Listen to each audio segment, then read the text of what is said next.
আমি ঘরে ঢুকতেই বুঝতে পারলুম কিছু একটা হয়েছে। সবার মুখ থমথম করছে, বড়বাবুর তো বিশেষ করে। কি হলো রে বাবা, আমি কি কোনো অপরাধ করলুম? এমন জরুরি তলব আর এখানে এসে এই অবস্থা। দরজার পাশেই কার্তিক দাঁড়িয়েছিল। জিজ্ঞেস করলুম, কি হয়েছে রে কেতো? কার্তিক বলল, বড়বাবু ডেকেছে। হ্যাঁ, যা বলবার উনি বলবেন। তারপর গলা চড়িয়ে বলল, বড়বাবু, বড়বাবু, বিদ্যাসাগর এসেছে। ও বড়বাবু! এখানে আমাকে সবাই বিদ্যাসাগর বলে ডাকে, কারণ আমি অপরাধের মধ্যে এমএটা পাশ করে বসে আছি। বাকি সবাই তো নাম সই করতে গেলে 3টে কলম ভেঙে টেকে একাকার করে, অবশ্য বড়বাবু ছাড়া। তার কথা আলাদা। দেবতা বলে যদি কেউ থাকে তো এই বড়বাবু। এর সঠিক নাম কি, কোথায় থাকেন তা আমরা কেউই জানি না, আমাদের জানবার কথাও নয়। তবে যেখানেই থাকুন সেটা যে স্বর্গ তাতে সন্দেহ নেই। দেবতাদের তো অসংখ্য নাম থাকে, এরও আছে। এসব নিয়ে মাথা আমরা ঘামাইনি, ঘামালে মাথাটা খোয়া যাবার সম্ভাবনাই বেশি। তবে এটুকু জানি, এরকম মানুষ ভূভারতে আর নেই। আমাদের সবাইকে উনি কেবল জীবন দিয়েছেন বললে কম বলা হয়। বলা উচিত বাঁচার মতো করে বাঁচতে শিখিয়েছেন। বিয়ে পাশ করে রাস্তায় রাস্তায় ঘুরে বেড়াচ্ছিলাম। একটা কুলির কাজ পেলে বর্তে যাই, তাও জুটছিল না। বিধবা মা আর ছোট বোনটাকে নিয়ে গড়পাড়ের ভাড়া বাড়ি থেকে উৎখাত হয়ে ভাসতে ভাসতে শেষ পর্যন্ত রাসবিহারীর ফুটপাথে। চোখের সামনে তখন অনন্ত অন্ধকার। তখন গিয়েছিলাম লেক গার্ডেন্স লেভেল ক্রসিং এ রেলে মাথা দিতে। এই কার্তিক আর দেবেন আমায় তুলে এনেছিল। বড়বাবু আশ্রয় দিয়েছিলেন। সে আজ বছর 6 আগেকার কথা।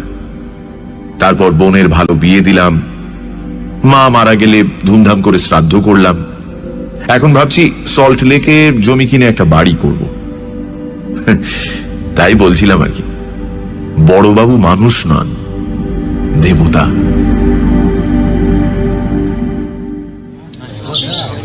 কার্তিকের গলা শুনে বড়বাবু ঘাড় ঘুরিয়ে আমার দিকে তাকালেন, বললেন, কে রে পূর্ণেন্দু, এদিকে আয়, খবর শুনেছিস?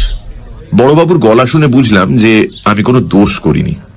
বাবা, বাঁচলুম। যা ভয় পেয়েছিলাম। হাত কচলাতে কচলাতে বললুম, আগে না তো। কি খবর বড়বাবু? বড়বাবু ঘরের এক পাশে একটা গোল টেবিলের ওপাশে বসেছিলেন, বাকি সবাই দাঁড়িয়েছিল। ওর সামনে বসা।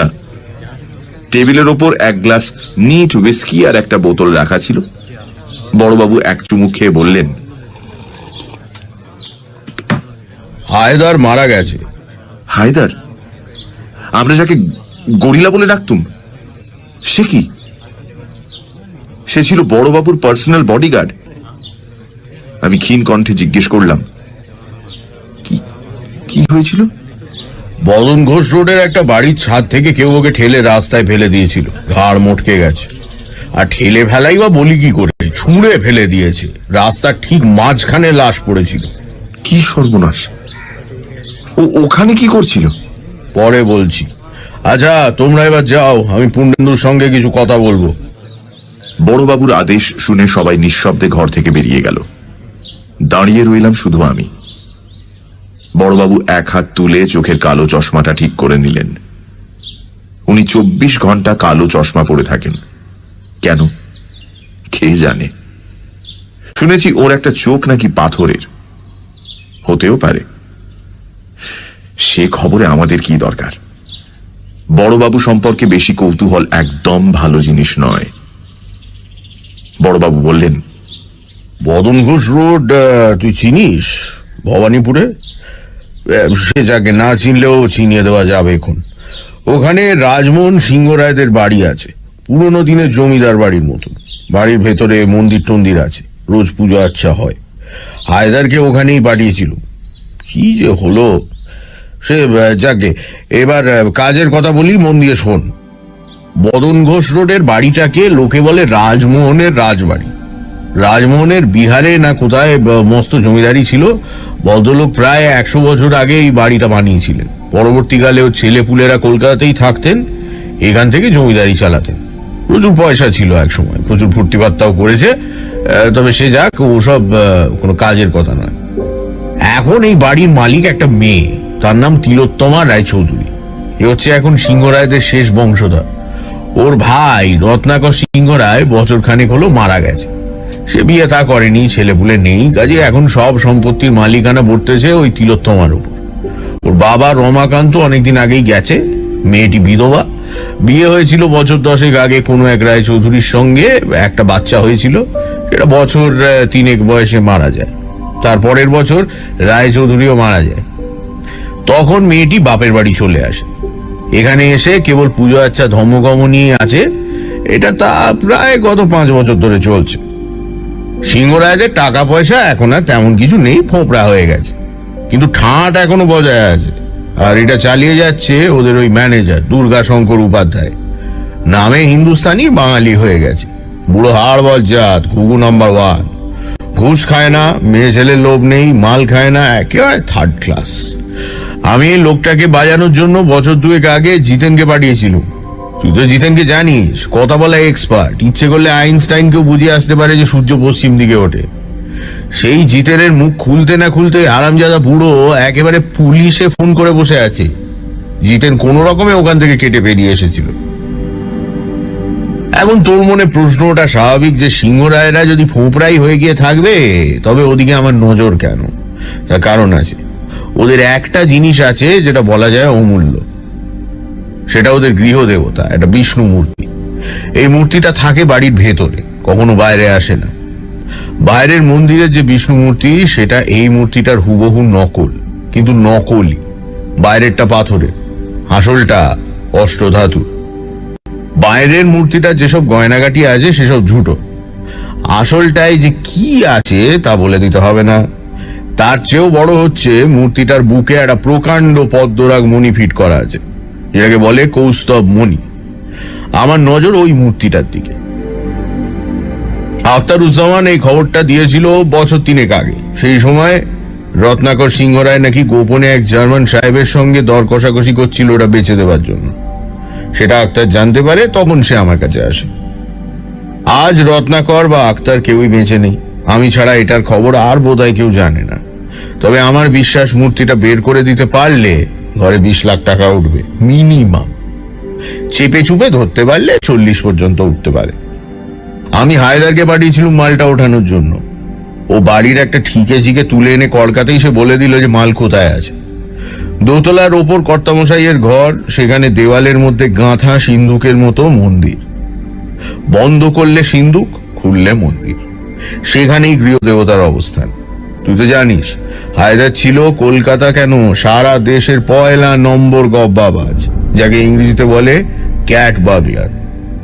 অত বড় শরীরটা নিয়ে যে কোনো বাড়ির খাড়া দেওয়াল বেয়ে টিকটিকির মতো উঠে যেতে পারত। 10 তলার ওপর কার নিচে বেয়ে হাঁটাচলা করতো যেন ময়দানে হাওয়া খাচ্ছে। তার পক্ষে 2 তলার ওপরে একটা ঘরে ঢুকে ঘুমের ওষুধ স্প্রে করে একটা সিন্ধুক ভেঙে মাল বের করে আনা কোনো ব্যাপারই ছিল না।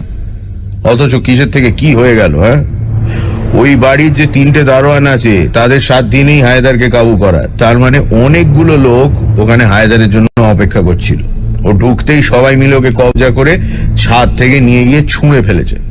কিন্তু প্রশ্ন হলো, লোকগুলো জানলো কি করে যে সেই দিনই হায়দার যাবে? আমি ভয়ে ভয়ে বললুম, ঠিকে ঝিটা? না না না না না, সেটাকে তো মেরে লেকের জলে ফেলে দিয়েছিলুম। ওসব সাক্ষী রাখতে আছে কখনো? খবর অন্য কেউ দিয়েছে। সে যাক গে, সে ব্যাপারে তোর মাথা ঘামানোর দরকার নেই। এখন তোকে কি করতে হবে বলি শোন। তানুক কাকে বলে জানিস? আগে সুন্দরী তরুণী বিধবা। হ্যাঁ, তোকে সেই তানুক পটাতে হবে। এই কাজে তুই এক্সপার্ট। যেখানে যতবার তোকে মেয়ে ছেলে জপাতে পাঠিয়েছি ততবার তুই সাকসেসফুল। তোর ওই ফিল্ম স্টার মার্কা চেহারা, সাহিত্য টাহিত্য নিয়ে কবি টবি কথাবার্তা যে এমন কাজে লাগবে কে ভেবেছিল? যাকে তো এখন ওই তিলোত্তমাকে গাঁথা দরকার, কারণ কর্তামশাইয়ের ঘরেই তিলোত্তমা শোয় একা। আর ওই সিন্ধুকের চাবি থাকে তিলোত্তমা আঁচলে। ওর ঘরে নানান জায়গায় খাটের পাশে, টেবিলের নিচে, আলমারির কোনায়, সুইচ বোর্ডের পেছনে অ্যালার্ম বেলের সুইচ রাখা আছে। 1 সেকেন্ড সময় পেলেই কিন্তু ও সুইচ টিপে দেবে। কাজেই তিলোত্তমাকে একেবারে পেড়ে ফেলতে না পারলে চাবিটা হস্তগত করা কঠিন হবে।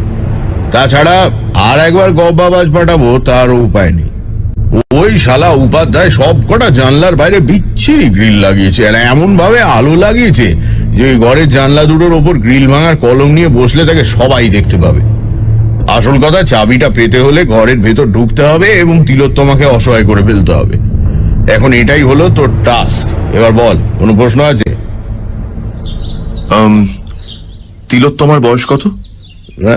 27-28। কত বছর বয়সে বিয়ে হয়েছিল? 18 বছরে। স্বামী মারা গেল 22 বছরে। স্বামী কিরকম লোক ছিল? শুনেছি 1 নম্বরের দুশ্চরিত্র লোক ছিল। নেশা, ভাঙ, মেয়ে মানুষ সব দোষী ছিল। মূর্তিটা কত বড়? খুব বড় কিছু নয়, ফুটখানেক উঁচু হবে। একাই নিয়ে বেরিয়ে আসতে পারবি। কতদিন সময় দেবেন?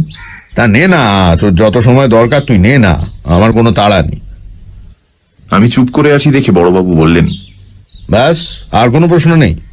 না। তুই একটা কথা খেয়াল করেছিস? এই মেয়েটা কিন্তু ভীষণ ভক্তিমতী, ধর্মপরায়ণ আর সূচিবায়গ্রস্ত। তাতে কিছু যায় আসে না, ওসব বাইরের স্নায়বিক বিকার, ভেতরে সব সমান। এতদিনে এটুকু জ্ঞান আমার হয়েছে যে দুনিয়ায় এমন মেয়ে নেই যে প্রলোভন প্রতিরোধ করতে পারে। কেউ হয়তো বেশি দিন আটকে রাখতে পারে, কেউ কম দিন, কিন্তু শেষ পর্যন্ত লোভের কাছে নিজেকে বিকিয়ে দিতে হবেই।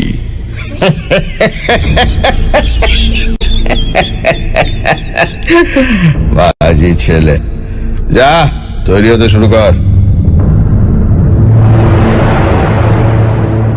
তৈরি হতে মাস 4 সময় লাগলো। প্রথমে প্ল্যানটা ঠিক করা হলো। তিলোত্তমা দুঃখী মানুষ, কতটুকুই বা সুখের মুখ দেখেছে। অতএব আর একজন দুঃখী লোকের প্রতি তার সহানুভূতি চট করে জাগবে, এটাই স্বাভাবিক।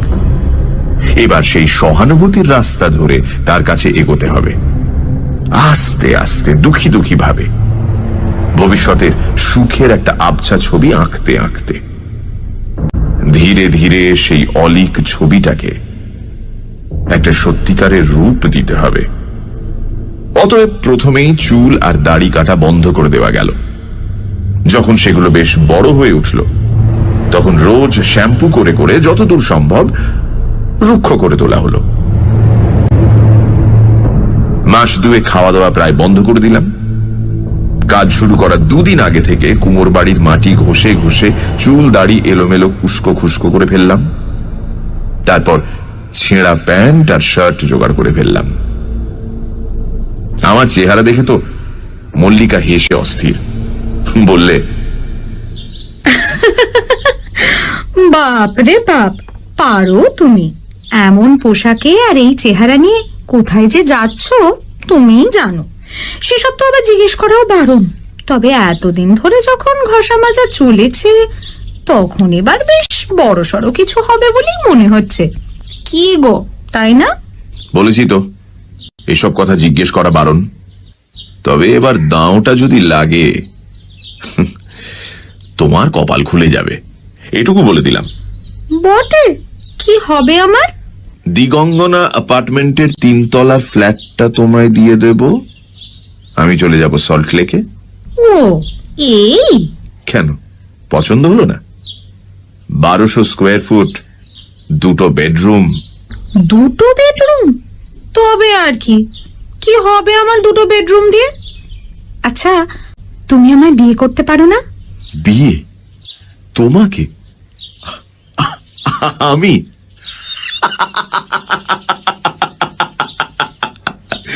পাগল হয়েছো? হ্যাঁ, ফিল্মে নামিয়ে দিয়েছি, ভালো খাচ্ছ দাচ্ছ, ব্যাস ওই পর্যন্ত।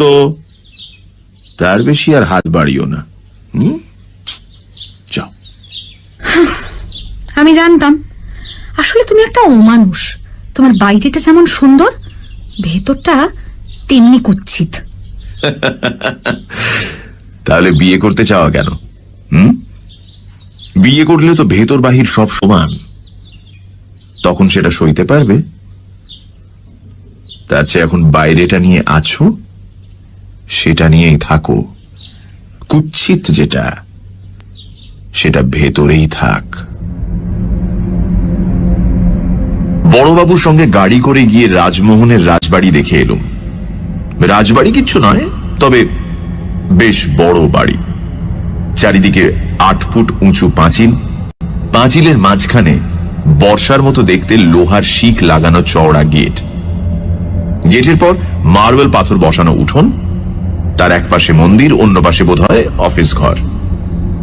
গেটের দুপাশে দারোয়ানের বসবার সিমেন্টের চেয়ার, ওপরে সিমেন্টের লাল সবুজ রং করা ছাতা। উঠোনের পেছনে টানা লম্বা দোতলা বাড়ি, সামনে কারুকার্য করা লোহার রেলিং বসানো বারান্দা, ওপরে সবুজ রং করা কাঠের ঝিলমিল, পেছনে সার সার দরজা। কটা ঘর বলা শক্ত। একতলায় বাড়ির মাঝখানে বারান্দায় ওঠার শ্বেত পাথরের সিঁড়ি, দোতলায় ওঠার সিঁড়িটা রাস্তা থেকে দেখা যায় না। বড়বাবু বললেন, গেটের ঠিক সামনে দোতলায় যে ঘরটা দেখছিস, ওটাই কর্তামশাইয়ের ঘর। তিলোত্তমা ওখানেই শোয়। আর একতলায় একদম ডান দিকে ঘরটা ওই হারামজাদা উপাধ্যায়। হেদারের লাশ কোথায় পড়েছিল? এই যে আমরা গাড়িটা যেখানে রেখেছি, ঠিক এইখানে। ওই বাড়ির ছাদ থেকে হেদারকে এত দূরে ছুঁড়ে ফেলেছিল? এ তো 10-12 জন তাগড়া লোকের কাজ। হ্যাঁ, তা তো বটেই। খবরটা যে কে ওগড়ালো, সে আগে লোক লাগিয়েছি, 2-1 দিনের মধ্যেই বের করব। তুই তোর কাজ শুরু করে দে, এই নিয়ে ভাবিস নি। যত তাড়াতাড়ি পারিস তিলোত্তমাকে ওড়ানোর চেষ্টা কর, বুঝেছিস? বলে বড়বাবু দুটো সোনা বাঁধানো দাঁত বের করে নিঃশব্দে হাসতে লাগলেন।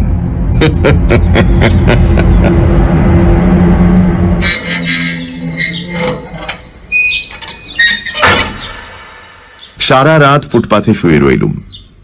ভোরবেলা একটা রোগা পটকা দারোয়ান গেট খুলে দিল। তখন দেখি 2-4 জন বুড়ো বুড়ি ফুল টুল হাতে ভেতরে যাচ্ছে।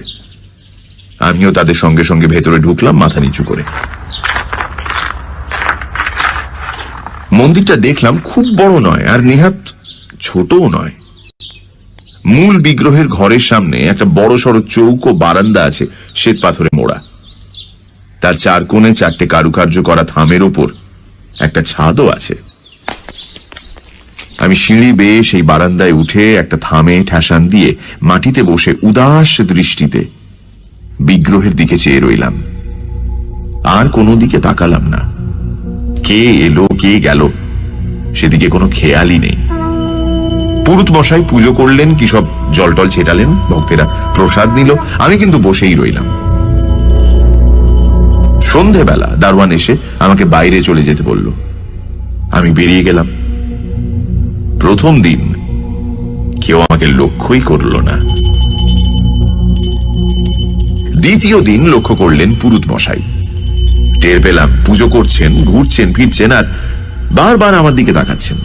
আমার কিন্তু কোনো দিকে খেয়াল নেই, দৃষ্টি বিগ্রহের দিকে।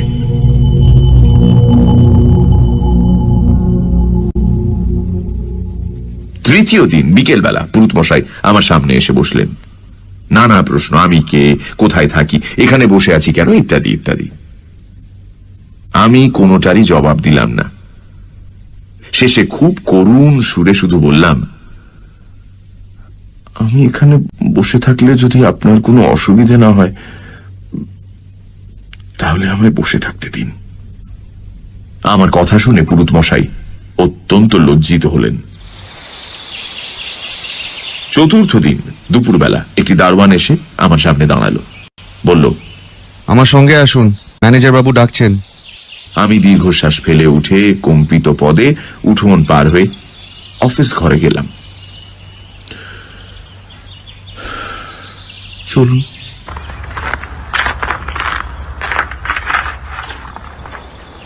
দুর্গা শঙ্কর উপাধ্যায়কে দেখে মনে হলো ম্যানেজার না হয়ে সংস্কৃতের পণ্ডিত হলে মানাতো ভালো। ফর্সা টকটকে রং, পাকা ভুরু, পাকা গোঁফ, মাথায় সামান্য কটি পাকা চুলে ঘেরা প্রকাণ্ড টাক, পরনে সাদা পাঞ্জাবি আর ধুতি। অফিস ঘরের একপাশে একটি অতি প্রাচীন টেবিলের উল্টো দিকে এক অতি প্রাচীন চেয়ারে পিঠ সোজা করে বসেছিলেন। প্রশ্ন করলেন, এই যে, তুমি বাঙালি? আমি নিঃশব্দে ওপরে নিচে মাথা নাড়লাম। তো তুমি রোজ এখানে এসে বসে থাকো কেন? হ্যাঁ, কে তুমি? কি চাও? আমার নাম পূর্ণেন্দু ভট্টাচার্য। আমি এই পর্যন্ত বলে মাথা ঘুরে অজ্ঞান হয়ে মেঝের ওপর পড়ে গেলাম। সময় জানি না, তবে অনেকক্ষণ বাদে জ্ঞান ফেরার পর বললাম, আমি এসব খাবার খাবো? অফিস ঘরের একটা চেয়ারে আমি তখন বসে, চুল দাড়ি তখনও ভিজে। আমার সামনে টেবিলের উপর ভাত আর পঞ্চব্যঞ্জন। আমার সামনে দাঁড়িয়ে উপাধ্যায় আর কয়েকজন কর্মচারী। উপাধ্যায় বললেন, হ্যাঁ, সব খাবে। ডাক্তারবাবু বললেন 3-4 দিন নাকি তোমার খাওয়া হয়নি। আমি নিঃশব্দে কিছুক্ষণ কাঁদলাম।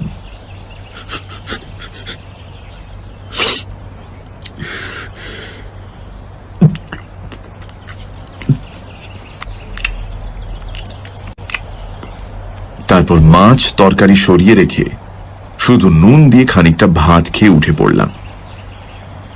উপাধ্যায়ের দিকে তাকিয়ে বললাম, ধন্যবাদ, তবে ভবিষ্যতে দয়া করে এটা করবেন না। আমি এখানে খেতে আসি না, আসি শান্তির খোঁজে।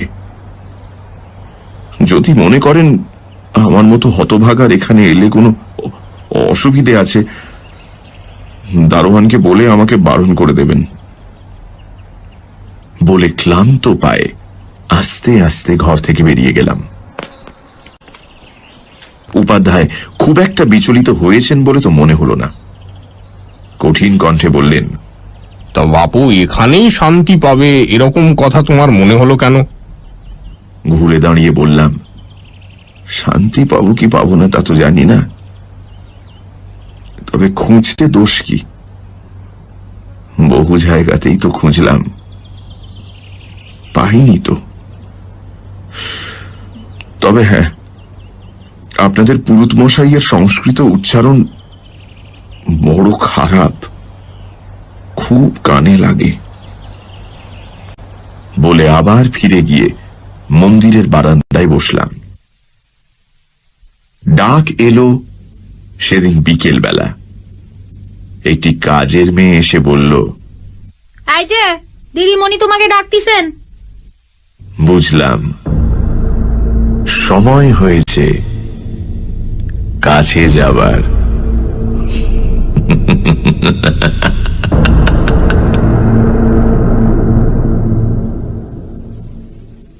আমাকে যেখানে নিয়ে যাওয়া হলো সেটা মূল বাড়িটার একতলায় একটা অফিস ঘর।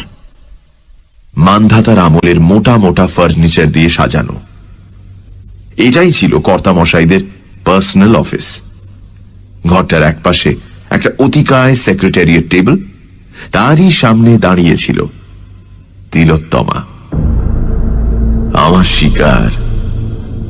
পাশে উপাধ্যায়, আষাঢ়ের মতো গম্ভীর মুখে। শিকারটিকে দেখে বেশ খুশি হলাম। শিকার হওয়ায় তো এমনি, সুন্দরী তো বটেই, কিন্তু কি ব্যক্তিত্ব! কেবল শুভ্র বসনে বা গায়ের রঙে নয়, তপক্লিষ্ট মুখ, ঘন কালো চোখ বা রক্তিম ঠোঁট ঘিরে জলজল করছে একটা শান্ত, দৃঢ় এবং দুর্ভেদ্য জ্যোতি।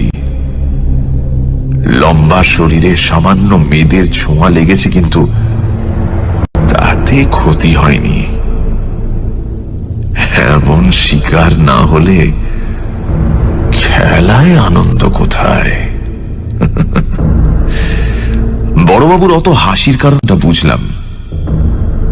তার প্রিয় শিষ্য আমি ওই পাথর কঠিন সৌন্দর্যটা ছিঁড়ে ছিঁড়ে টুকরো টুকরো করছি, সে দৃশ্য কল্পনা করেই ওনার অত পুলক হয়েছিল।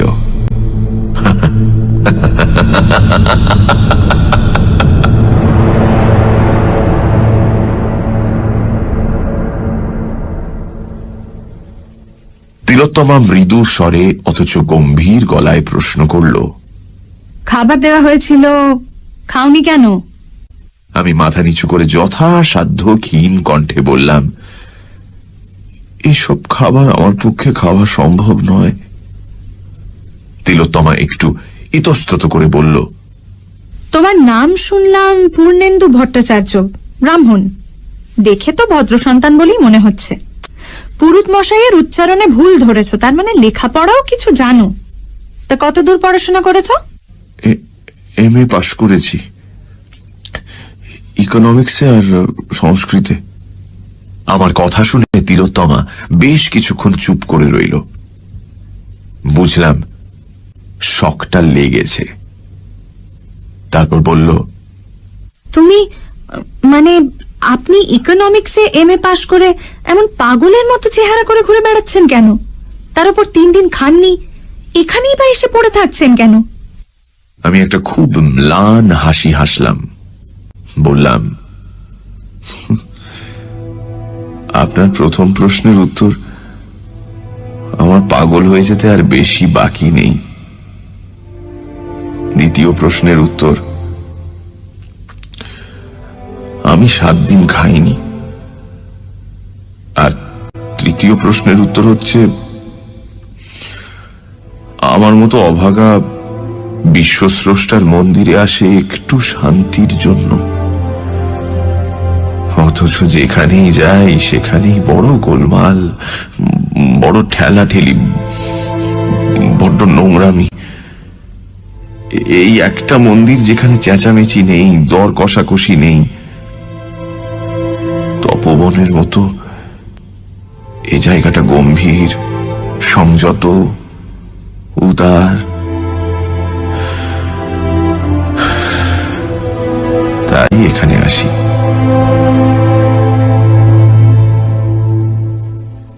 চট করে চোখ তুলে দেখে নিলাম তিলোত্তমার মুখের রেখাগুলো নরম হয়ে এসেছে। হতেই হবে। আবার একটু চুপ করে থেকে বলল, কি হয়েছে আপনার? আমি আবার সেই পাণ্ডুর হাসিটি দিলাম। বললাম, আপনি সেসব জেনে কি করবেন? সারা জীবন সুখে আর প্রাচুর্যের মধ্যে কাটিয়েছেন, আমার কপালে রুক্ষকেশী অলক্ষী অচঞ্চলা হয়ে বসেছেন। এখন শুধু দিন গুনছি কবে তিনি মরণ ফাঁসিটি টানবেন, সেদিন বাঁচব। মুক্তোর মতো দাঁত বের করে হাসল তিলোত্তমা। বলল, আপনি ভাবছেন আপনার চেয়ে দুঃখী এই পৃথিবীতে আর কেউ নেই, তাই না? আপনার এই ধারণা কিন্তু ভুল। আপনি বলুন আপনার কথা, আমি শুনব। তারপর অনেক অনুরোধ উপরোধ ইত্যাদির পর আমার জীবন কাহিনীটি বললাম। আহা, কি কাহিনী! হিন্দি সিনেমাওয়ালারা পেলে লুফে নিত। গল্পটা এরকম, আমার বাবা ছিলেন গরিব স্কুল টিচার, সংস্কৃতের সেকেন্ড পণ্ডিত। আমরা থাকতুম গড়পাড়ে একটা ভাঙা বাড়ির একতলায় 2টো ঘর নিয়ে। 18 বছর বয়সে যখন উচ্চ মাধ্যমিক পরীক্ষা পাশ করলুম তখন বাবা মারা গেলেন। বাড়িওয়ালা শ্রাদ্ধের পরদিন আমাদের ঘাড় ধরে বাড়ি থেকে বের করে দিলেন। এই পর্যন্ত সত্যি ঘটনা। তারপর আমি মা আর ছোট বোনকে নিয়ে গিয়ে উঠলাম মধ্য কলকাতার এক বস্তিতে। সারাদিন কখনো কুলিগিরি করে, কখনো ছোট ছোট মাল বিক্রি করে অতি কষ্টে সংসার চালাতে চালাতেও রাস্তার আলোয় পড়াশোনা করে বিএ পাশ করলাম। তখন একটা চাকরি পেলাম একটা ওষুধের কারখানায়, কেরানির কাজ, অ্যাকাউন্টস ডিপার্টমেন্টে। 500 টাকা মাইনে। এত টাকা জীবনে কখনো দেখিনি। উত্তরপাড়ায় একটা 2 কামরার ঘর ভাড়া করে সেখানে সবাই মিলে উঠে গেলাম। মা জোর করে ধরে বিয়ে দিয়ে দিলেন। বউ অত্যন্ত গরিব ঘরের মেয়ে, বিধবার গলার কাঁটা, দেখতেও আহামরি কিছু নয়। তারপর কয়েকটা মাস কাটলো স্বপ্নের মতো। সুখ আর আনন্দ যেন উপচে পড়তে লাগলো। আমার ভাগ্য অলক্ষী আড়ালে হাসলেন। আঘাতটা এলো হঠাৎ। আমাদের কারখানায় একদিন সন্ধ্যাবেলায় ডাকাত পড়ল। আমাদের অ্যাকাউন্টেন্ট খুন হলেন, 3 লাখ টাকা লুট হলো। পুলিশ এসে আমাকে অ্যারেস্ট করে নিয়ে গেল। আমার অপরাধ, আমি তখন পাশের ঘরে ওভারটাইম করছিলাম। মামলা শুরু হলো। পুলিশ প্রমাণ করলো যে আমি ডাকাত দলের গুপ্তচর। আমার 8 বছর জেল হলো। আমি জেল থেকে প্রাইভেটে পরীক্ষা দিয়ে সংস্কৃত আর ইকোনমিক্সে MA পাশ করলাম। ভালো ব্যবহারের জন্য আমার 2 বছরের সাজা মওকুফ হলো। ছাড়া পেলাম দিন 10 আগে। উত্তরপাড়ায় গিয়ে শুনলাম আমার মা না খেতে পেয়ে রক্ত বমি করে মরে গেছে, 18 বছরের বোনটা গলায় দড়ি দিয়ে আত্মহত্যা করেছে। আমার একটা ছেলে হয়েছিল, সে 5 বছর বয়সে রাস্তায় খেলতে গিয়ে লরির তলায়। তখন আমার স্ত্রী বদ্ধ উন্মাদ অবস্থায় বাড়ি থেকে বেরিয়ে যায়। 2 দিন বাদে গঙ্গায় তার মৃতদেহ ভাসতে দেখা যায়। ফলে আজ আমি এই পৃথিবীতে সম্পূর্ণ একা, অসহ্য যন্ত্রণার স্মৃতি বুকে নিয়ে মৃত্যুর অপেক্ষা করছি। আমার জীবন শেষ হয়ে গিয়েছে। এই হেন গল্প শুনলে চোখে জল আসবে না। পৃথিবীতে এরকম মেয়ে বোধহয় কেউ নেই।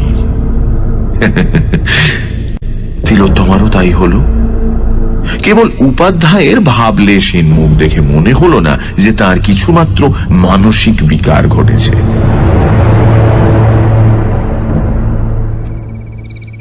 সজল কণ্ঠে তিলোত্তমা বলল, আপনার ধারণা জীবন শেষ হয়ে গেছে, তাই না? না, জীবন শেষ হয় না। প্রত্যেক দিন সকালে আমাদের নতুন জীবনের শুরু হয়।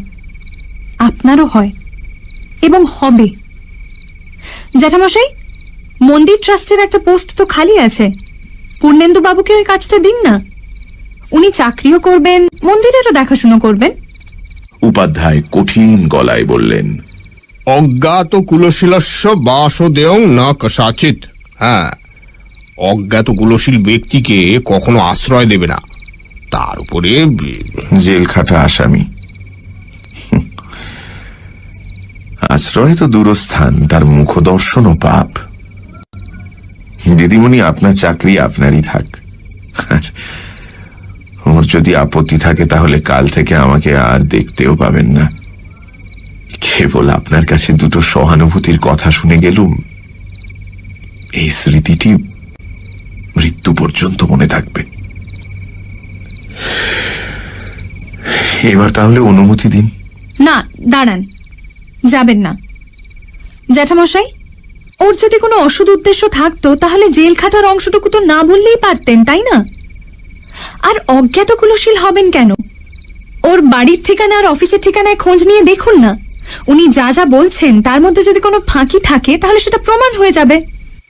যাক, বাঁচা গেল। গড়পাড়ের ঠিকানায় তো কোনো অসুবিধেই নেই। আর আশা করি জয় গোপাল মেডিসিন ম্যানুফ্যাকচারিং ওয়ার্কসের প্রকাশ মহাজন আর অতুল সারদানা সবকিছু ঠিকই বলবে। আসলে ফ্যাক্টরিটা বড়বাবুরই। হেরোইন আর কোকেনের বড়ি তৈরি করার গোপন জায়গা।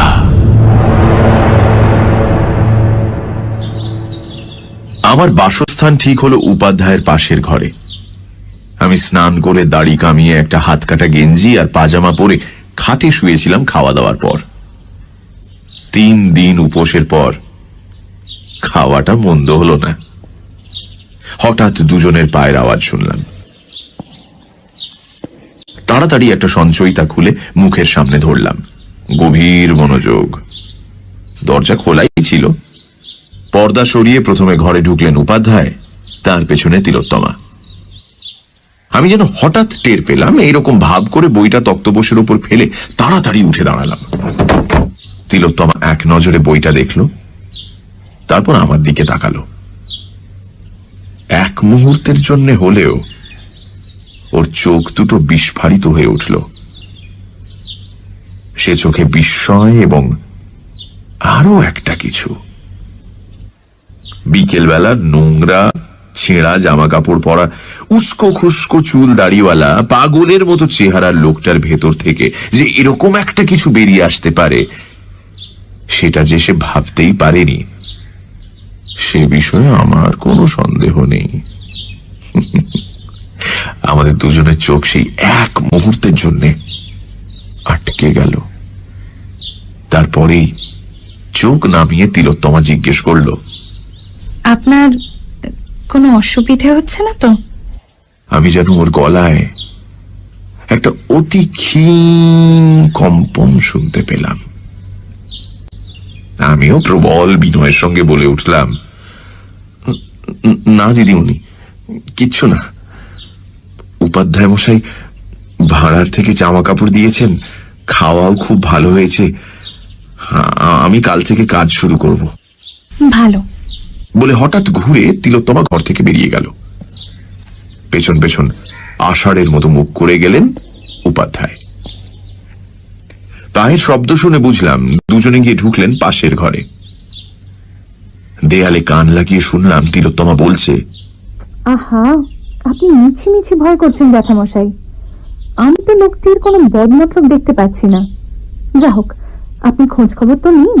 আর তাছাড়া ভুলে যাচ্ছেন কেন যে আমার কোনো বিপদ হতেই পারে না? তোমার এই অদ্ভুত ধারণাটা আমি ভুলে যাওয়ারই চেষ্টা করি মা। তিলোত্তমা হেসে উঠল। সেই হাসির শব্দ বুকে নিয়ে আমি খুশি খুশি মনে ঘুমোতে গেলাম। কেবল একটা কথা খচখচ করতে লাগলো, তিলোত্তমার কোনো ক্ষতি হতে পারে না কেন? এই কথার অর্থ কি? এরপর দুদিন আমি শুধু অফিস আর ঘর, ঘর আর অফিস করলাম। দ্বিতীয় দিনে দেখি উপাধ্যায়ের মুখের মেঘ খানিকটা কেটেছে।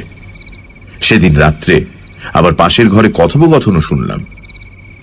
উপাধ্যায় বলছিলেন, ছেলেটা সত্যি কথাই বলেছে মা। হ্যাঁ, তবু বলবো আমাদের সাবধানে থাকা দরকার। জেলে থাকতে কত রকম লোকের সংস্পর্শে এসেছে তার তো ঠিক ঠিকানা নেই।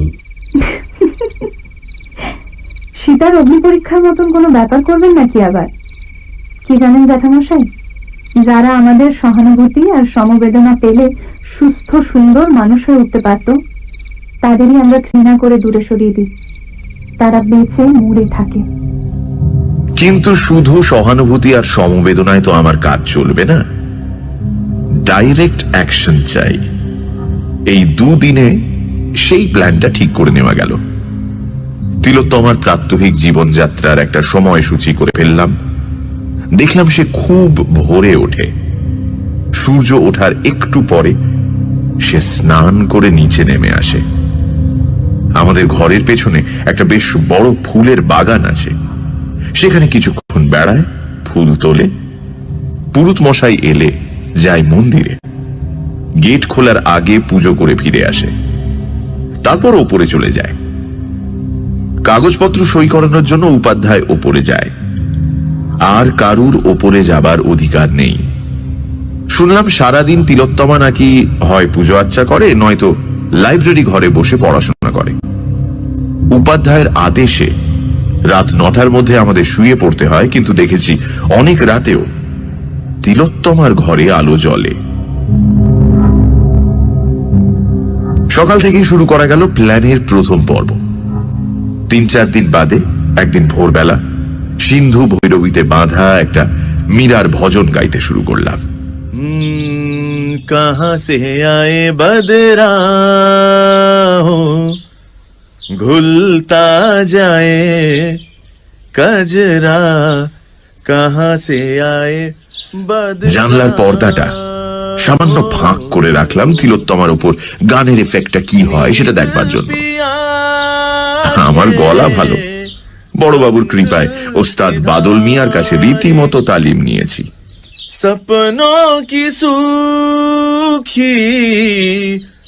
দেখলাম গান শুরু হতেই তিলোত্তমা একবার এদিক ওদিক তাকিয়ে দেখে নিল গানটা কোত্থেকে আসছে। তারপর যেন ওর বেড়ানোয় একটা ছন্দ পতন ঘটল। একটু ইতস্তত ঘুরলো, দু একটা ফুল গাছের সামনে দাঁড়ালো, তারপর একটা বকুল গাছের নিচে একটা বেদির ওপর মাথা নিচু করে বসে পড়ল।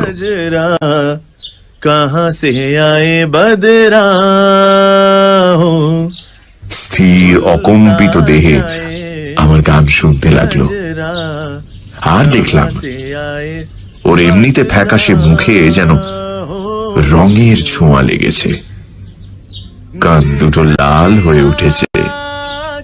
একটু বাদে একটি কাজের মেয়ে এসে কি যেন বলল, বোধহয় বলল যে পুরুত মশাই অপেক্ষা করছেন। তখন সে তাড়াতাড়ি উঠে ফুলের সাজিতে যেমন তেমন কতগুলো ফুল তুলে তাড়াতাড়ি বাগান ছেড়ে চলে গেল। अमृत होठों तक आते ही जैसे আমি অবশ্য গানটা চালিয়েই গেলাম। তারপরেও বেশ কিছুক্ষণ ধরে বুঝলাম ওষুধ ধরতে শুরু করেছে। कहाँ से आए बदरा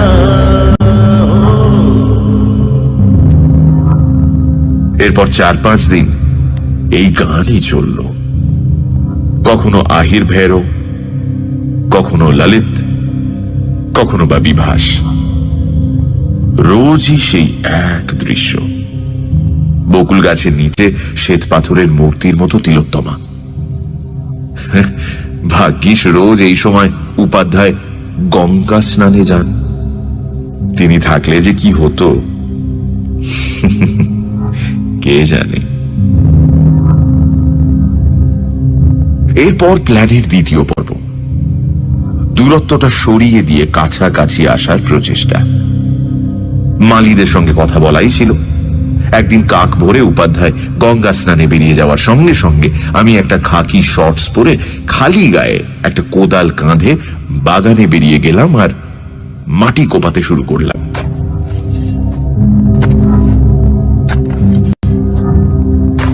যখন সূর্য উঠল ততক্ষণে আমার সর্বাঙ্গ ঘামে ভিজে চকচক করছে।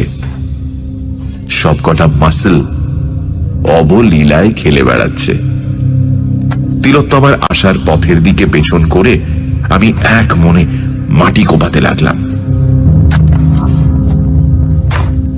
একটু বাদে শুকনো পাতার ওপর লঘু পায়ের শব্দ আর দামি সাবানের মৃদু সুবাসে বুঝতে পারলাম যে সে এসে পেছনে দাঁড়িয়েছে। কয়েকটি রুদ্ধশ্বাস মুহূর্ত,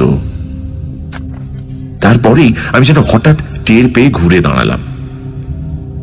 দেখলাম ফুলের সাজি হাতে বিস্ফারিত চোখে তিলোত্তমা আমার দিকে চেয়ে দাঁড়িয়ে আছে। একটা ক্ষুধিত বাঘিনীর মতো তার রক্তিম মুখ, নিষ্পলক দু চোখে চকচক করছে লোলুপ দৃষ্টি।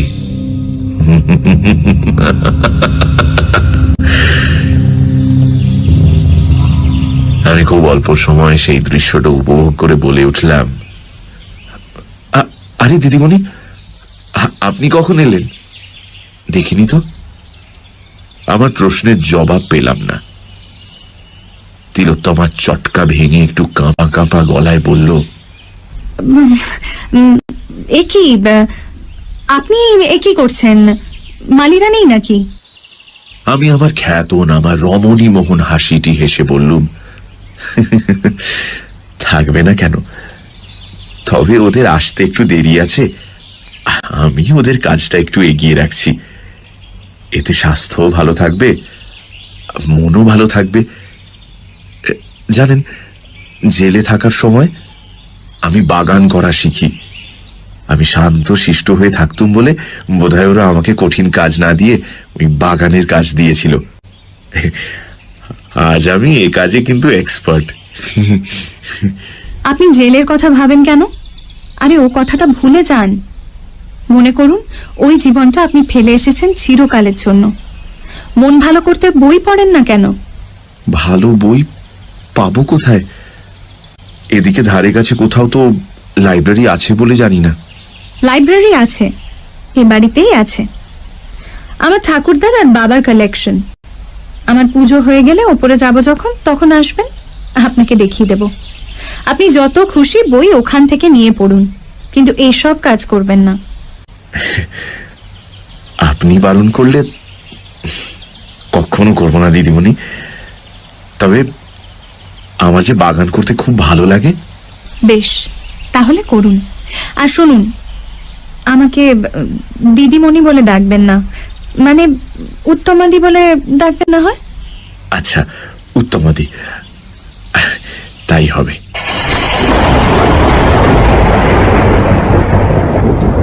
সেদিন সারাদিন আমি ওপরে যাবার কোনো চেষ্টাই করলাম না। বিকেলের দিকে নামলো তুমুল বৃষ্টি। কালিদাস বলেছেন, মেঘ দেখলে যিনি সুখী ব্যক্তি তিনিও উদাস হয়ে পড়েন। কথাটা দেখলাম সত্যি। হঠাৎ উপাধ্যায় মশাই কি যে হলো, আমাকে ডেকে বললেন, ওহে, এই যে পূর্ণেন্দু, শুনলাম নাকি তুমি খুব ভালো গান গাও। হ্যাঁ, তা একটা বর্ষার গান শোনাও না। হ্যাঁ, আমি তো তৎক্ষণাৎ রাজি। বারান্দায় বসে ধরলুম মিয়া কি মলহার। ऐसी लागी लगन मीरा हो गई मगन वो तो गली गली हरि गुण गाने लगी। চোখ বুঝে গান গাইছিলাম। মাঝে একবার চট করে চোখ খুলে দেখে নিলাম সামনের উঠোনে দোতলার দরজার আলো এসে পড়েছে, আর তার মধ্যে রেলিং ধরে দাঁড়িয়ে থাকা একটি নারী মূর্তির ছায়া। আর দেখার দরকার ছিল না। তৎক্ষণাৎ চোখ বন্ধ করে ফেললাম।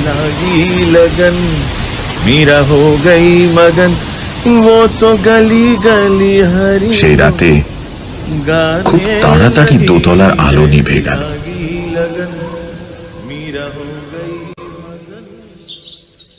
তার পরদিন দেখি উপাধ্যায়ের মুড খুব ভালো। হেসে ছাড়া কথাই বলছেন না। অফিসের বাকি দুজন কেরানিকে আমার গানের খুব প্রশংসা করলেন।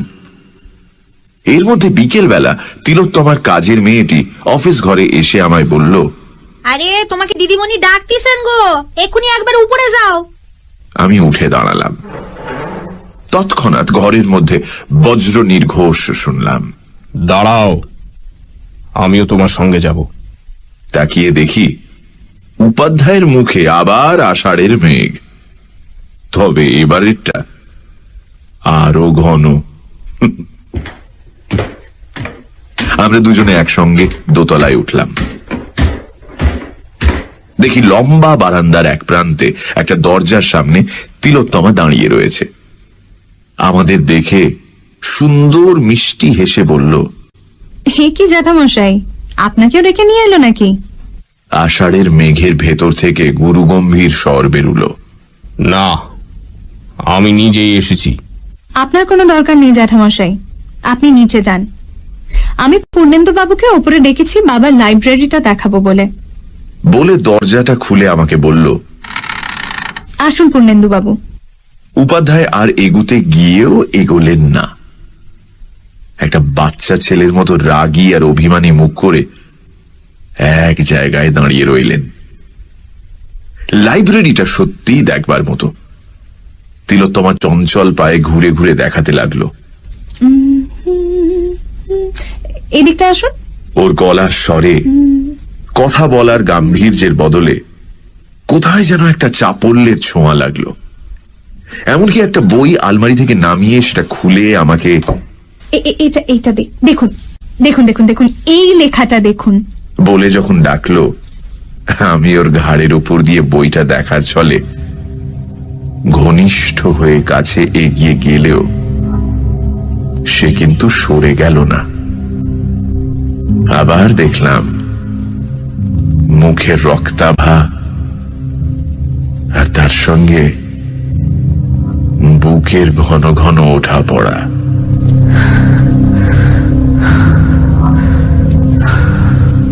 আমি বইটা হাতে নিয়ে বললাম, চমৎকার, এটা আমি নি। তিলোত্তমা ঘাড় কাত করলো, কিন্তু কোনো শব্দ করলো না। আমি ঘর থেকে বেরিয়ে এলাম। দেখি উপাধ্যায় এক জায়গায় একভাবে দাঁড়িয়ে আছেন। উনি আমার হাতের বইটা আর চোখে দেখলেন। তারপর আমরা দুজনে একসঙ্গে নিচে নেমে গেলাম।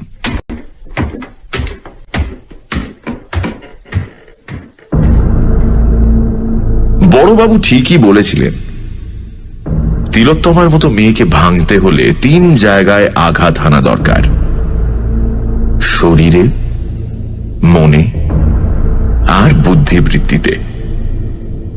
সে কাজটি বেশ সুচারুরূপে করা গেছে বলেই তো মনে হচ্ছে।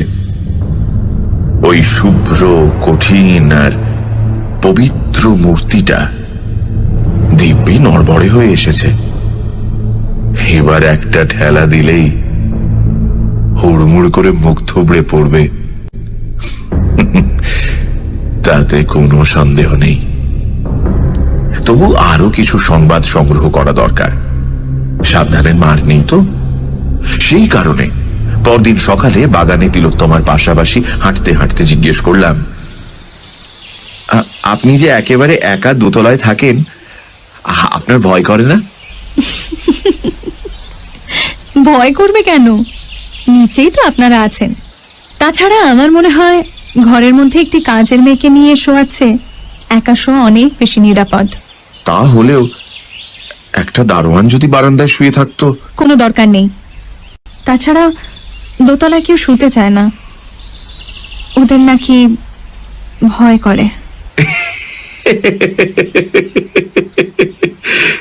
খুব সাহস আপনার, না? খুব।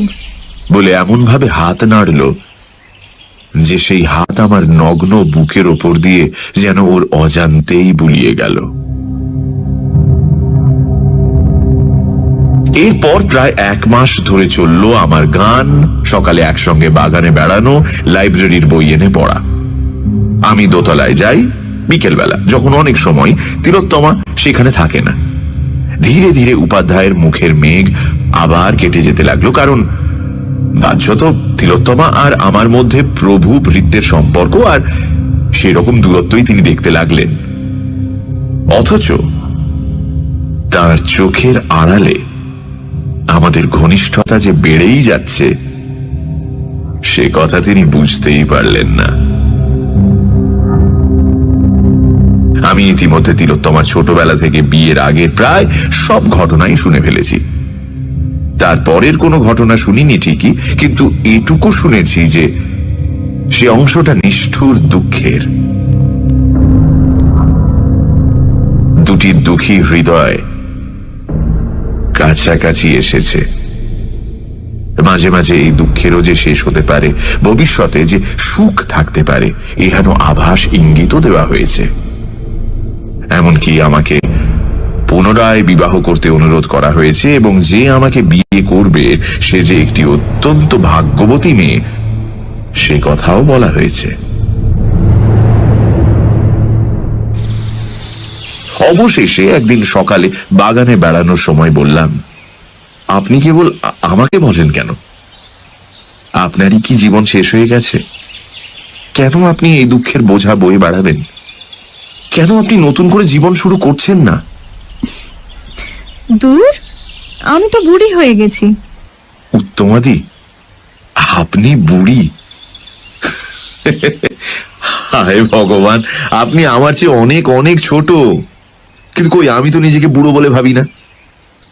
আপনাকে যখনই দেখি কি মনে হয় জানেন? কাহারে হেরিলাম, সে কি স্বপ্ন, সে কি মায়া, এ কি অনিন্দ সুন্দর কায়া। আমার যদি সামর্থ্য থাকতো, এই সম্পত্তি আর বৈধব্যের চাঁতাকল থেকে আমি আপনাকে জোর করে তুলে নিয়ে যেতাম বাইরে, আলোয়, মুক্তিতে। তিলোত্তমার মুখটা কেমন যেন হয়ে গেল। চাপা গলায় বলল, কি বলেছে? তোমার সামর্থ্য নেই? বলি, হঠাৎ দ্রুত চঞ্চল পায়ে মন্দিরের দিকে চলে গেল।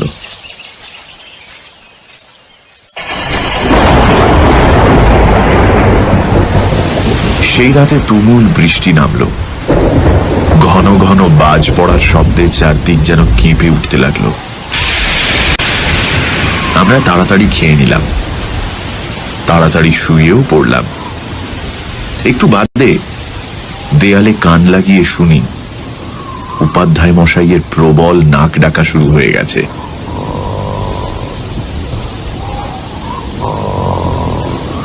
বুঝলাম আর দেরি করা ঠিক নয়,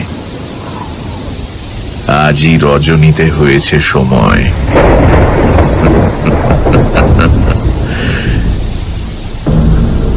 তৈরি হতে বেশিক্ষণ লাগলো না। পাজামার তলায় এক পায়ের সঙ্গে ইলাস্টিক ব্যান্ড দিয়ে বেঁধে নিলাম একটা লিকলিকে ছুরি, স্টিলেটো। অন্য পায়ে বাঁধলুম একটা ক্লিপ ড্যাগার। কোন হাতে কখন কোনটা লাগে বলা তো যায় না। পাঞ্জাবির এক পকেটে নিলাম একটা মুখ বাঁধার স্টিকিং প্লাস্টার আর বড় এক খণ্ড কাপড়। অন্য পকেটে রইল হাত দেড়েক লম্বা সরু একটা নাইলনের দড়ি। তারপর লাইব্রেরি থেকে আনা যে বইটা তখন পড়ছিলাম সেটা হাতে নিয়ে ওপরে রওনা হলাম।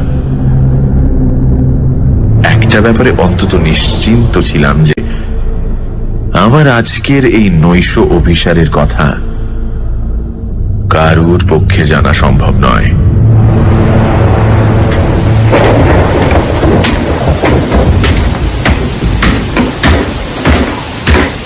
দোতলায় উঠে দেখি তিলোত্তমার ঘরে তখনও আলো জ্বলছে, দরজা বন্ধ। ভালোই হলো। আমি পা টিপে টিপে ওর ঘরটা পার হয়ে লাইব্রেরি ঘরের দরজাটা ইচ্ছে করে একটু শব্দ করে খুলে ভেতরে ঢুকলাম আর আলোটা জ্বালিয়ে দিলাম। তার একটু পরেই তিলোত্তমার ঘরের দরজা খোলার শব্দ পেলাম। তৎক্ষণাৎ আমি পেছন ফিরে বইটা আলমারিতে রাখতে ব্যস্ত হয়ে পড়লাম। তার প্রায় সঙ্গে সঙ্গে তিলোত্তমা দরজায় এসে দাঁড়ালো। আমাকে দেখে কাঁপা কাঁপা গলায় বলল, এ কি তুমি? মানে আপনি এত রাতে? বইটা রাখতে এসেছিলাম উত্তমাদি। আমি কাল ভোরে এই বাড়ি ছেড়ে চলে যাচ্ছি। তিলোত্তমা দুপা ভেতরে ঢুকে এলো, বলল, সে কি? কেন? আমি ভীষণ পাপ করেছি উত্তমাদি। যিনি আমাকে মৃত্যুর মুখ থেকে তুলে এনেছেন, আশ্রয় দিয়েছেন, সমবেদনা সহানুভূতি দিয়ে আমার দুঃখ মেটাবার চেষ্টা করেছেন, আমি তার সম্পর্কে কুচিন্তা করেছি। এ বাড়িতে তারপর আমার আর থাকার অধিকার নেই, নরকেও স্থান হবে না আমার। তিলোত্তমা আরো দুপা এগিয়ে আমার বুকের সামনে এসে দাঁড়ালো, মৃদু হেসে বলল,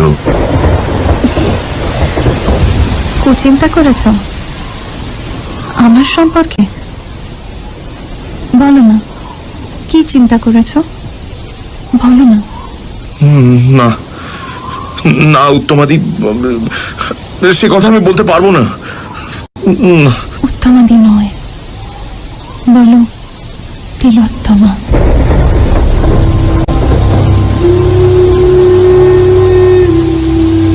আমি তৎক্ষণাৎ প্রবল আলিঙ্গনে ওকে জড়িয়ে ধরে বলতে লাগলাম, তিলোত্তমা,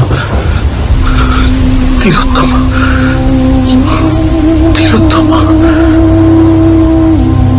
কিন্তু আমার মনে তখন একটা সমস্যা। এই অবস্থায় আমি এক্ষুনি তিলোত্তমাকে খুন করে ফেলতে পারি, একটা শব্দও করার সুযোগ পাবে না। তারপর চাবিটা হস্তগত করা কোনো ব্যাপারই না। সেটাই করব না আগে এমন সুন্দরী মেয়েটাকে উপভোগ করে নেব?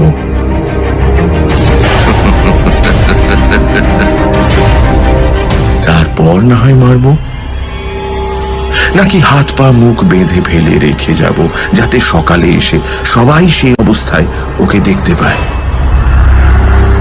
তখন মজাটা আরো জমবে। মনে হলো শেষ প্রস্তাবটাই সবচেয়ে ভালো। সবাই দেখুক পবিত্রতার কি হাল হতে পারে। তখন আমি দুহাতে ওকে কোলে তুলে নিয়ে শোবার ঘরের দিকে রওনা দিলাম। তিলোত্তমা আমার হাতের উপর নববধূর মতো থরথর করে কাঁপতে লাগলো আর বিড়বিড় করে কি সব যেন বলতে লাগলো। আমাকে শক্ত করে ধরো, আমাকে ছেড়ে যাবে না তো? ওসব আমি আজকাল আর শুনি না। সব মেয়েই দেখেছি এরকম সময় ওই একই কথা বলে। এতদিন বাদে কাউকে এত কাছ থেকে পেলাম আমি। ওকে নিয়ে শোবার ঘরে এসে খাটের সামনে ওকে দাঁড় করিয়ে দিলাম। প্রথমেই শুইয়ে দিলে ব্যাপারটা রসিয়ে রসিয়ে খেলানো যাবে না। আমার সারা গায়ে বিদ্যুৎ খেলে যাচ্ছে কিন্তু আমাকে শক্ত করে ধরো, শক্ত করে, আরো কাছে, আরো কাছে। তারপর ওর বুকের আঁচলটা নামিয়ে দিয়ে একটা মুগ্ধ মুখভঙ্গি করে বললাম, তিলোত্তমা, তুমি সত্যি তিলোত্তমা। এরকম একটা বোকা বোকা কথা শুনেও তিলোত্তমা কিন্তু রেগে গেল না, বরং লজ্জা ভরা মুখ তুলে আধ বোঝা চোখে বলল, দরজাটা বন্ধ করে দাও প্লিজ। বলে দরজার দিকে তাকিয়েই একটা আর্তনাদ করে উঠে তাড়াতাড়ি আঁচলটা বুকে তুলে দিল। আমার প্রথমেই মনে হলো বন্দুক হাতে উপাধ্যায় দরজায় এসে দাঁড়িয়েছেন। আমি একটু সামনে ঝুঁকে যাতে চট করে পা থেকে একটা ছুরি খুলে নিতে পারি দরজার দিকে ঘুরে দাঁড়ালাম। হরি হরি, কোথায় উপাধ্যায়? দেখি বছর তিনেকের একটা ফর্সা গোলগাল মেয়ে ঘরে ঢুকেছে। মেয়েটির নিষ্পাপ মুখ, এক মাথা কোঁকড়া কোঁকড়া চুল, বড় বড় কালো চোখ, আর পরনে একটি কুটোও নেই। ই আবার কে রে বাবা, কার মেয়ে? আমি সহাস্যে তিলোত্তমার দিকে চেয়ে বললুম, এই কে গো? তিলোত্তমা কিন্তু হাসল না। নিষ্পলক বিস্ফারিত চোখে মেয়েটির দিকে চেয়ে বলল, ও শিখা, ও শিখা। শিখা আবার কি? ওর নাম হওয়া উচিত ছিল ঝামেলা। দেখি ওকে এখন তাড়ানো যায় কিনা। এই ভেবে আমি বাচ্চাটির কাছে গিয়ে নিচু হয়ে ওর মুখের কাছে মুখ এনে বললুম, খোকি, এই বৃত্তির মধ্যে নাংটু হয়ে ঘুরতে নেই, যাও যাও তোমার ঘরে যাও, যাও। বলতেই মেয়েটি হঠাৎ হাত বাড়িয়ে আমার চুলের মুঠি ধরে আমাকে পাশের দেয়ালে আছড়ে ফেলল। ব্যাপারটা এমন আচম্বিতে হলো যে আমার মুখ থেকে একটা শব্দ বেরোলো না। আমার মাথা ঝনঝন করে উঠল। আমি স্তম্ভিত বিস্ময়ে অনড় হয়ে পড়ে রইলুম।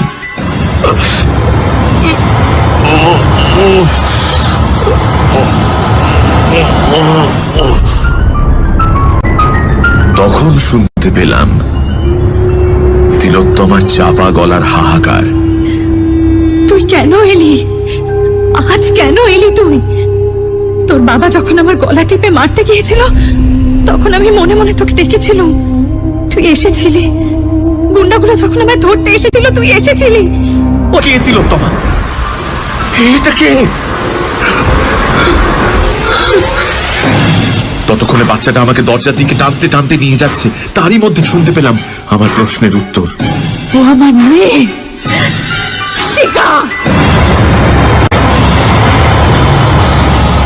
তিলোত্তমার মেয়ে? সে কোথায় ছিল এতদিন? আমার চিন্তা সব জট পাকিয়ে যাচ্ছে। আমার নাক মুখ দিয়ে যেন আগুন বেরোচ্ছে। আমাকে কোথায় নিয়ে যাচ্ছে? আমাকে কোথায় নিয়ে যাচ্ছে? দরজার সামনে দাঁড় করানো, বাইরে বিদ্যুৎ চমকাচ্ছে, আমার সর্বাঙ্গে অসহ্য যন্ত্রণা।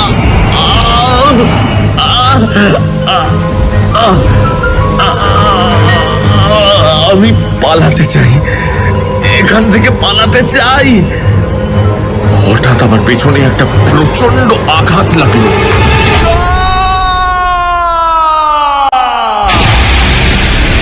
মনে হলো যেন 10টা ঘোড়ার লাথি একসঙ্গে এসে পড়লো। আমি ছিটকে বারান্দা দিয়ে শূন্যে এসে পড়লাম। আমার তপ্ত শরীরে ঠান্ডা বৃষ্টির ধারা অমৃত রসের মতো লাগলো। হঠাৎ মনে পড়লো তিলোত্তমার মেয়ে। বড়বাবু তো বলেছিলেন সে প্রায় 7 বছর আগে মারা গেছে। বড়বাবু তো মিথ্যে কথা বলেন না। বড়বাবু দেবতা, বড়বাবু দেবতা, বড়বাবু দেবতা। নিচের জলে ভেজা পিচের রাস্তাটা বিদ্যুৎ বেগে আমার দিকে উঠে আসছে। ওখানে হায়দার পড়েছিল না? আমিও সশব্দে ওখানেই গিয়ে পড়লাম।